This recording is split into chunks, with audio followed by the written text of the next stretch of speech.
Liquor కేసులో AP ప్రభుత్వం SIT Mukesh Kumar మీనాకు supreme court నోటీసులు జారీ చేసింది.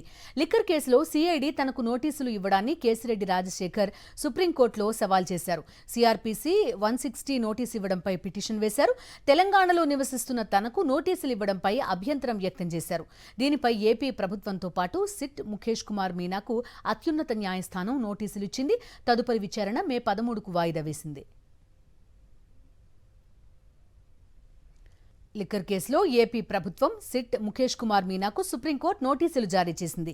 లిక్కర్ కేసులో సిఐడి తనకు నోటీసులు ఇవ్వడాన్ని కేసిరెడ్డి రాజశేఖర్ సుప్రీంకోర్టులో సవాల్ చేశారు. సిఆర్పిసి 160 నోటీసు ఇవ్వడంపై పిటిషన్ వేశారు. తెలంగాణలో నివసిస్తున్న తనకు నోటీసులు ఇవ్వడంపై అభ్యంతరం వ్యక్తం చేశారు. దీనిపై ఏపీ ప్రభుత్వంతో పాటు సిట్ ముఖేష్ కుమార్ మీనాకు అత్యున్నత న్యాయస్థానం నోటీసులు ఇచ్చింది. తదుపరి విచారణ మే 13కు వాయిదా వేసింది.